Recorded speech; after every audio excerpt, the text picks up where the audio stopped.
Fala galera, voltamos, hein? Você subtenente, acompanha a gente aqui. Eu sou Carlos Bezerra Neto, coordenador jurídico da capital da APS, e a gente vai continuar as nossas aulas sobre o crime militar, direito penal militar, direito processual militar. Vocês vão ver comigo nesse curso de aprofundamento, né, de explanação para os senhores terem uma boa aprovação no SHOP, no curso de habilitações de oficiais. Sem mais delongas, vamos continuar na aula passada. Nós vamos passar para a questão de coação irresistível e obediência hierárquica. Vimos nas aulas passadas o que são os crimes, as classificações dos crimes e alguns outros detalhes que explicam lá. O crime é fato típico, jurídico, antijurídico e culpável. Traçamos essa linha de entendimento para que daqui a pouco, lá na questão, quando a gente for estudar os crimes em espécie, vocês tenham essa formatação na sua cabeça e também na sua prova, tá certo? Destacamos sempre aqui alguns artigos do Código Penal Militar para que você aqui tenha uma leitura da legislação e tenha uma boa condição de fazer a prova no dia 14 de março e tenha a sua aprovação garantida. Vamos lá, gente. Coação irresistível e obediência hierárquica. Isso aqui é uma questão de exclusão da responsabilidade, da culpabilidade do agente. Esse quesito ele é muito importante para a gente, certo? Na rotina do militar, existe muito isso daqui. A coação irresistível, o que é? Aqui no direito penal militar, a coação irresistível é quando existe uma ação de alguém, né, que a pessoa lhe coage e suprime a sua faculdade de agir. Ou seja, ele não lhe dá condições de você agir de forma diversa, tá certo? Acontece muito de superior hierárquico infligir uma coação para que aquela pessoa, o seu subalterno, ele pratique determinado fim que é ilícito, tá certo? E na obediência hierárquica é quando a gente tem uma estrita obediência daquele militar, e aqui a gente tem que fazer um adendo, porque o militar realmente ele deve obediência às hostes militares, né? A gente sempre está aqui falando de hierarquia e disciplina. Em todas as aulas vocês vão ver isso, porque realmente a condição de militar ela exige que aquela pessoa que se destinou àquela profissão ele seja realmente mais cobrado. Por isso que temos uma justiça específica, um código penal específico, né? Situações específicas para indicar ali a condição de diferenciação do militar. Então, gente, tem muita gente que fala que eu sou militar, isso e aquilo. Eu fui militar por 9 anos. Tem uma crítica ao regime militar, às estruturas policiais estaduais, né? Mas a gente tem que entender que o Exército, Marinha Aeronáutica e nossas forças auxiliares são realmente instrumentos de garantia do nosso sistema jurídico. Então a gente precisa mesmo, e não tem como a gente fugir, a gente tem realmente uma condição específica para o militar, tá certo? E essa estrita obediência, ela é preponderante aqui, porque a gente tem um artigo 65 do CPM, né, salvo melhor juízo, que a gente tem um crime de desobediência, tá certo? Então você não responder àquela ordem do oficial pode ser uma desobediência. Só que a gente tem que fazer um adendo, né? Essa ordem, ela não pode ser, e aqui existem vários julgados nesse sentido, tanto no direito penal quanto no direito penal militar, ela não pode ser uma ordem manifestamente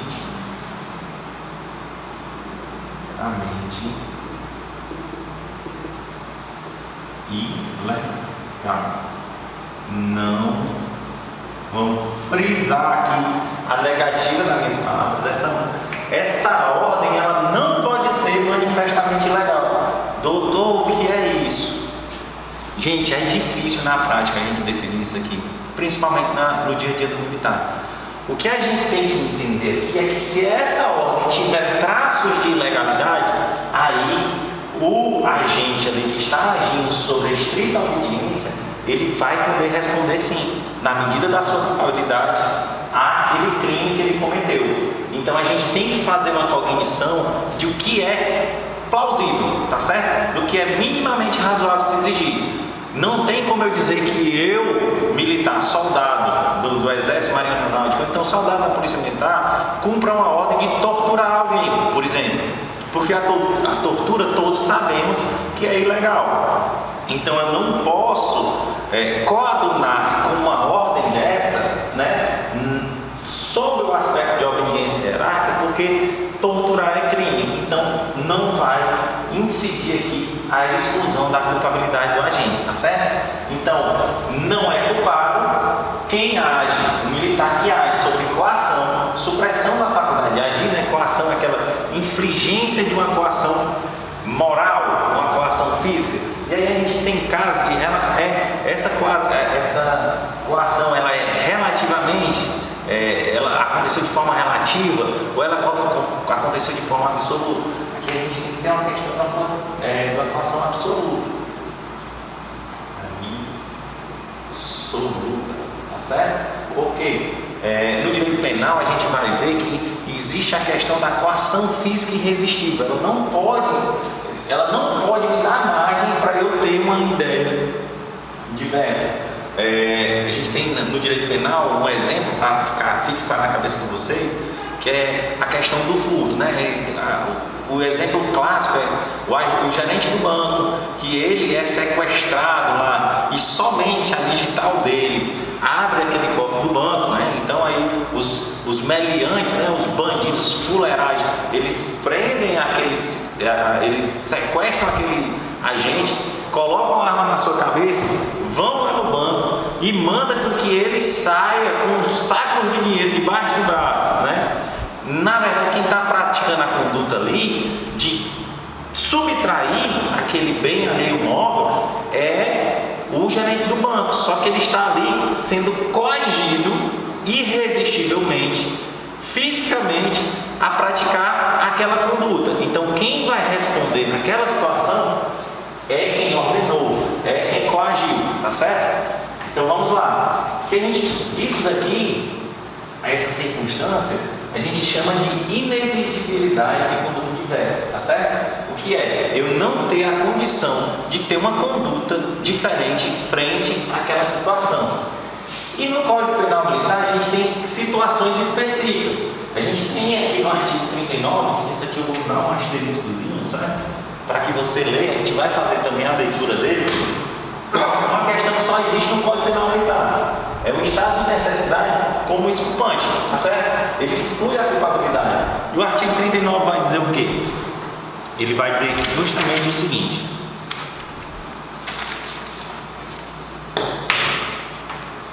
estado de necessidade com excludente de culpabilidade. Não é igualmente culpado quem, para proteger direito próprio ou de pessoa que está ligado por estreitas relações de parentesco ou afeição, contra perigo certo e atual, que não provocou, nem podia de outro modo evitar, sacrifica um direito alheio, ainda que superior ao direito protegido, desde que não lhe era razoável exigir conduta diversa. A gente tem praticamente um conceito aqui. E essa excludente aqui, essa excludente da culpabilidade, certo? O estado de necessidade como excludente de culpabilidade, a gente utiliza muito nas defesas dos crimes de deserção, né? O crime de deserção, o rapaz desertou para proteger sua família, por exemplo. Então a gente poderia aqui enquadrá-lo, teoricamente, nessa exculpante, né? Que ele não vai ter uma punição efetiva, não vai ter pena, porque ele cometeu o crime, mas a sua culpabilidade vai ser excluída, porque ele, dentro dos parâmetros do código, para proteger aquela pessoa com quem ele tem afinidade, ou que seja parente, ele desertou, tá certo? Então aí é uma questão que você já fixa na sua cabeça. Por que eu coloquei o asterisco, gente? Porque isso aqui não existe previsão no Código Penal, tá certo?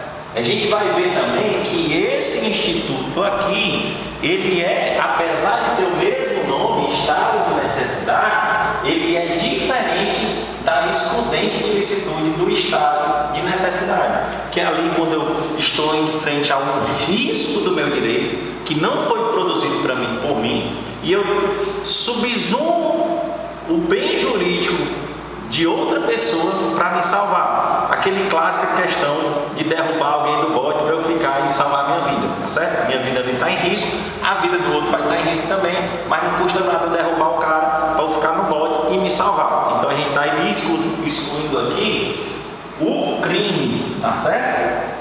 Não existe crime, não existe fato típico.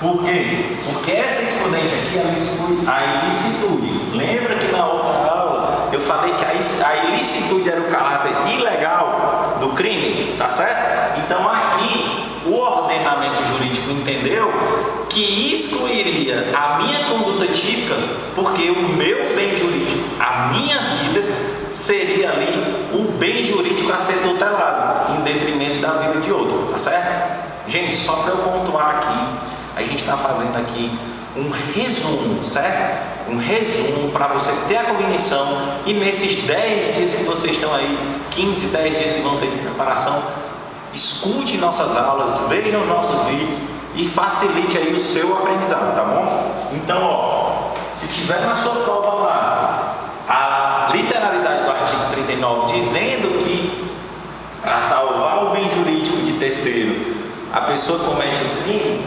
dizendo que exclui o crime, essa conduta do artigo 39, está errado. Ela exclui a culpabilidade. Eu não vou imputar a pena. Nós vamos ter aí o processo, nós vamos ter tudo, e no final a gente vai dizer assim, ó, ele praticou, mas não merece punição, tá certo? Da mesma forma, o artigo 45, que nós vamos já ler, ele nos traz a ideia do excesso culposo e do excesso excusável. São figuras também pertencentes apenas ao Código Penal Militar. Nós temos lá essa previsão, né, enquanto na legítima defesa, do excesso punível, lá no Código Penal. Temos aqui também no Código Penal Militar. O que é isso? Eu, na situação de legitimar a defesa, né, na atividade policial é muito comum isso, eu estou ali num tiroteio, então, e aí que eu já estou falando do outro instituto, mas tem relação, e aí eu pratico, para eu repelir aquela injusta agressão, eu pratico um excesso, certo? Por exemplo, o Eric vem me dar um murro na cara, eu, para me defender, eu dou 5 murros, 2 chutes, né? Um chute nos ovos, puxo. Quando ele está deitado no chão, eu dou mais 2 chutes na cabeça dele. Então ali eu estou agindo com excesso. Em algumas circunstâncias do Código Penal, como é o caso do artigo 45, do artigo 46 na questão do doloso, a gente tem umas excludentes, né? Também da culpabilidade do agente, tá? Vamos ler aqui o artigo 45 para fixar na sua cabeça, tá? Excesso culposo, artigo 45. O agente que, em qualquer dos casos de exclusão do crime, quais seriam as exclusões do crime? Excludência de ilicitude, tá certo? Vamos já falar delas aqui. Que excede culposamente os limites da necessidade, responde pelo fato se este é punível a título de culpa. Ou seja, se eu excedi, certo? Se eu excedi as minhas prerrogativas para defender essas excludentes, né, em situações de exclusão do crime, e se eu ajo com excesso e ele é fruto de imprudência, negligência e imperícia, ele vai trazer aqui que a gente vai responder só pelas situações do crime culposo, ou seja, lesão corporal culposa, né, enfim, qualquer situação dessa, desde que exista lá a previsão do crime ser punido com culpa, certo? O excesso excusável é o parágrafo 1º do artigo 45. Ele está dizendo aqui que não é punível o excesso quando resulta de excusável surpresa ou perturbação de ânimo em face da situação. Essa aqui é a característica da questão da sentinela. A sentinela está lá na sua prontidão aqui, certo? E aí vem um amigo brincar, né? Aconteceu comigo, isso aqui é um fato sério, é um fato que realmente pode acontecer um prejuízo grande aí. Uma vez eu estava na guarda de um quartel que eu trabalhava,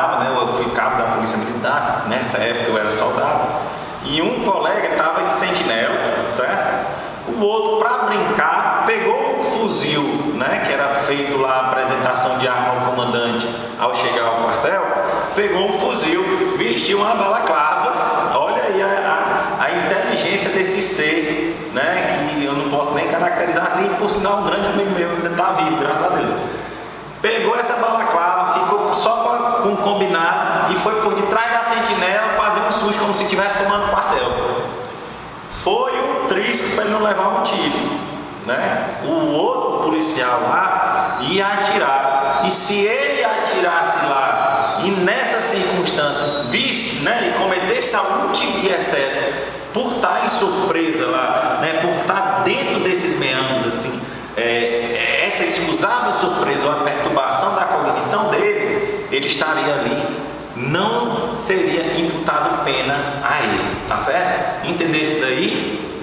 Outra figura é o excesso doloso. Esse também não consta no direito penal, tá certo? O excesso doloso, ele está com previsão no artigo 46. Ele diz que o juiz pode atenuar a pena ainda quando punível o fato por excesso doloso. Então aqui ele está querendo dizer que o juiz tem esse poder de atenuar a pena, mesmo se eu tenha a intenção de praticar o excesso. Então, analisando as condições do fato, o juiz ainda pode atenuar minha pena se eu exceder dolosamente nessas circunstâncias. Tá certo? Vamos logo para cá, porque isso aqui é batido. Vocês entendem, vocês sabem no métier, mas tem um detalhezinho no Código Penal Militar. Quais são as excludentes de licitude? Como eu disse, excludente de licitude, ela exclui o crime. Então não teremos crime nessas circunstâncias: estado de necessidade, legítima defesa, estrito cumprimento do dever legal e exercício regular do direito. Tá certo? Eu não vou minudenciar essas questões, porque é uma questão muito batida. E como eu disse, vão ter situações na sua prova em que vão ser cópia da lei. Então, o que é que eu trago de destaque do Código Penal Militar? A excludente do comandante. Porque no parágrafo único do artigo 42, que é onde tem a previsão das excludentes, eu tenho essa excludente que a doutrina chama de excludente do comandante, que ela vai dizer que um comandante do navio, em situações situações adversas e de guerra, ele pode infligir até uma questão de castigo, né, de violência contra os seus subordinados nessa circunstância, tá certo? Que não vai estar cometendo crime. Vamos ler lá o parágrafo 1. Não é igualmente crime, né, quando o comandante de navio, aeronave ou praça de guerra, na iminência de perigo ou grave calamidade, compele os subalternos, por meios violentos, certo?, a executar serviços e manobras urgentes para salvar a unidade ou vidas, ou evitar o desânimo, o terror, a desordem, a rendição, a revolta ou o saque. Então, gente, abre o olho aqui, presta atenção. Temos aqui uma circunstância que é totalmente diversa do Código Penal. Nós não temos no Código Penal nenhuma situação em que ele me garante, né, utilizar de uma força, de uma violência, isso, inclusive com esse vocábulo previsto, né? Então, eu posso usar de violência se eu for comandante, nas circunstâncias que tem aqui, para compelir alguém a agir de determinada forma. Então, pode ter certeza que se eu fosse apostar e se eu fosse o organizador do seu concurso, eu faria uma questão cobrando isso aqui: a diferenciação do direito penal militar, que, como eu disse, é mais severo, é mais rígido e tem necessariamente esse caráter, principalmente em situações em que a segurança está ameaçada ali, a segurança das hostes nacionais, a segurança da hierarquia da disciplina estão ali sendo ameaçadas, tá bom? Para terminar nossa aula e fechar esse conteúdo de uma forma tranquila, porque na próxima aula a gente vai falar ali sobre a questão da imputabilidade penal militar, né, que tem algumas circunstâncias que são divergentes lá do Código Penal e também a questão do concurso de crime. E aí vamos dar por encerrado nessas temáticas que consideramos mais importantes e passaremos para a aula de processo penal militar. Nós temos aqui elementos que não são constitutivos do crime. E aqui, no seu dia a dia, você também já viu isso daí, porque tem muito disso no nosso dia a dia, que é a questão do desconhecimento da condição de superior ou inferior. No Código Penal Militar, existem tipos específicos em que a condição de você ser superior ou de você ser subalterno vão trazer aí meandros do crime, tá certo? Como, por exemplo, o crime de desacato ao superior, que tem uma previsão específica, né? O crime de desrespeito à inferior. Enfim, algumas situações que essa condição de ser hierarquicamente superior ou inferior vão trazer imputações específicas de crime. E o que é que a gente tem no Código Penal Militar? É que o desconhecimento da condição de superior ou inferior, ele não é constitutivo do crime, ou seja, ele não vai infligir aquele artigo penal, aquele tipo penal, ele não vai incidir no crime ali tipificado, se exigir, né, essa questão de conhecimento do superior ou não, se ele desconhece essa condição. No nosso estatuto da Polícia Militar do Estado do Ceará, nós temos a obrigação de conhecer o nosso comandante imediato e o nosso comandante geral, tá certo? Juntamente com essa cadeia de comando, né, que todo mundo conhece e tal, então a gente não pode excusar nessas situações. Mas a condição aqui, o desconhecimento dessa condição, que vai ser prevista ali essas outras meandros nas legislações específicas, eles não são constitutivos do crime. E também a repulsa à agressão. Se eu estou ali repelindo uma agressão que me é injustamente imposta, eu também não vou caracterizar o crime, né? Aqui o Código Penal, ele fala aí na condição da sentinela, que está agindo lá de forma imprudente, e o outro militar repelindo aquela agressão, ele seria aqui, essa repulsa à agressão não seria constitutiva do crime, tá certo? Beleza, pessoal? Foi mais uma aula. Acredito que essa tenha sido mais rápida, mais dinâmica, mas aí a gente vai continuar nos conteúdos, principalmente a questão do crime. Próxima aula teremos aí imputabilidade penal e teremos também concurso de agentes, tá bom? Grande abraço, até a próxima aula.